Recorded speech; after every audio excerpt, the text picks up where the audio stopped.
On the same day in Europe, two goalkeepers, both tied to the name Manchester United, took center stage, but in two completely opposite ways.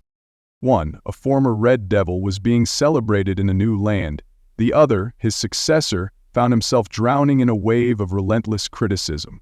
Time may fade glory, but it also reveals true character. And right now, David De Gea is quietly reclaiming his value through composure and patience, while Onana is stuck confronting a harsh reality where mistakes have nowhere to hide. Between them, one question continues to grow louder: who truly understands the price of being Manchester United's no one? That answer may be slowly unfolding through De Gea's quiet performances in Italy, almost a year after being sidelined and labeled past his prime. When United let him go without a proper send-off, De Gea didn't lash out. No statements, no complaints, no bitterness. He simply walked away quietly, like a man once trusted, now cast aside. Then came Fiorentina, an unexpected opportunity, but one that reignited a spark. As soon as I heard Fiorentina were interested, I immediately liked the club. Everything happened very quickly, and I'm really happy here, De Gea shared after the match in Florence. Here, nobody talks about how he compares to modern ball-paying keepers. Nobody demands he reinvent the backline. They just want a reliable shot stopper, and he's the perfect fit. In the first leg of the Europa Conference League semifinal against Slovenia's Celje, Fiorentina didn't dominate. The visitors fought hard and nearly equalized in stoppage time, but just as hearts were in mouths across the stadium, De Gea stood tall, calm, focused. A right-footed save right on the goal line in the 90+7th minute. No full-stretch theatrics, no jaw-dropping highlight, just perfect timing, perfect positioning, enough to preserve a 2-1 lead and keep Fiorentina's European dream alive. At 34, De Gea no longer relies solely on reflexes. He plays with vision, with poise, with experience. In that match alone, 3 key saves, 2 decisive exits, 2 crucial touches, and 5 pinpoint long balls. Not just a keeper, a backfield conductor, exactly what Fiorentina need, and he delivers. Midfielder Rolando Mandragora didn't hold back after the match. "We're thrilled with the win. Things got tough at the end, but De Gea came up with a huge save. That's what he shows us in training every day, a top goalkeeper, and we're lucky to have him." A simple, honest recognition, and one that speaks volumes, especially for a player left behind by his old club. Fiorentina didn't hesitate. They immediately triggered a 1-year extension, doubling his wages. It wasn't just a reward, it was a statement. De Gea is the cornerstone for what's coming next. In a football world obsessed with terms like sweeper-keeper or goalkeeper-paper, De Gea is a powerful reminder that the no-one job is still to protect the net. Just like he once saved United countless times, now he's doing the same for Fiorentina, not with flair but with trust. Because in football, like in life, there's always room for the resilient and the steady. While De Gea works his way back into the light in near silence, Onana is spiraling deeper into crisis amid a storm of noise that only seems to get louder with each mistake. It's a cruel irony. The more noise surrounds him, the more it seems to swallow him whole.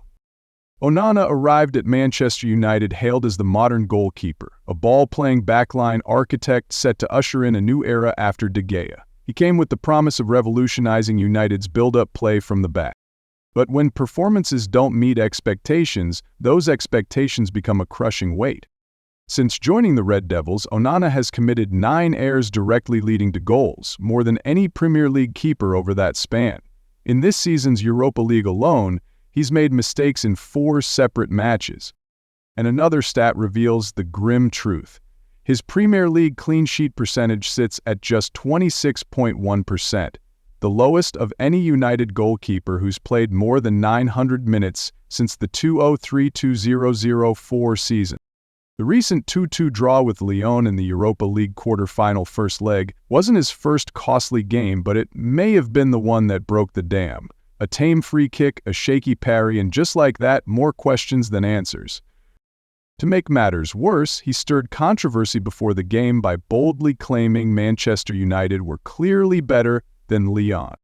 Nemanja Matic didn't hold back in response. When you're one of the worst goalkeepers in United's history, maybe think twice before talking.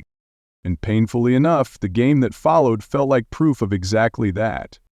Manager Ruben Amorim tried to protect his player but couldn't hide the concern.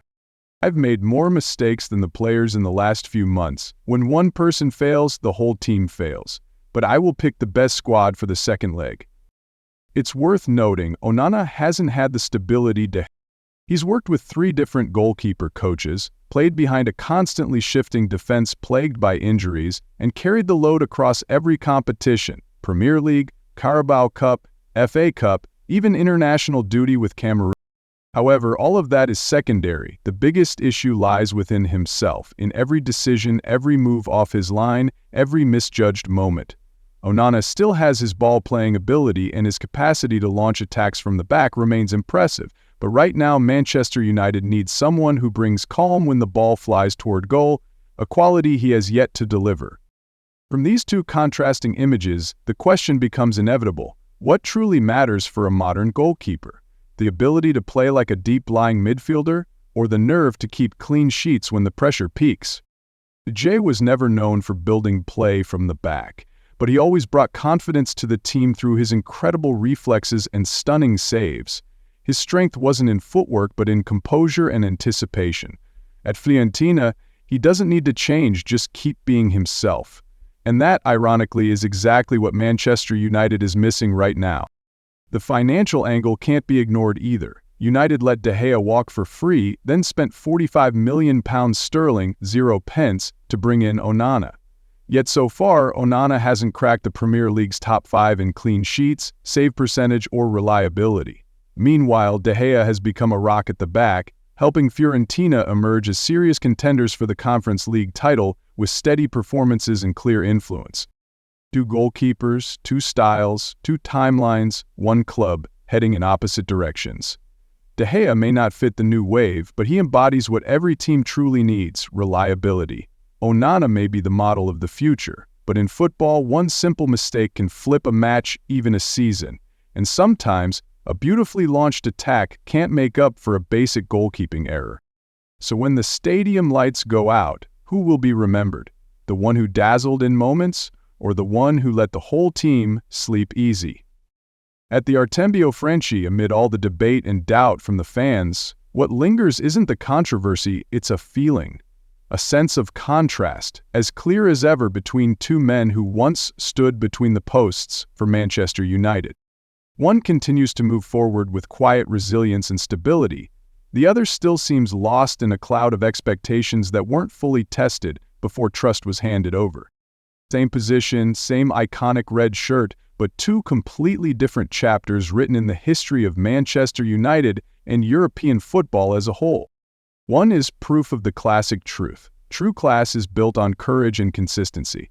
The other, though his journey isn't over yet, already shows us this reality: that shine, without a solid foundation, is just one stumble away from collapse. Between the peak and the pit, the margin is razor thin. For a goalkeeper, that difference sometimes comes down to 1 failed save.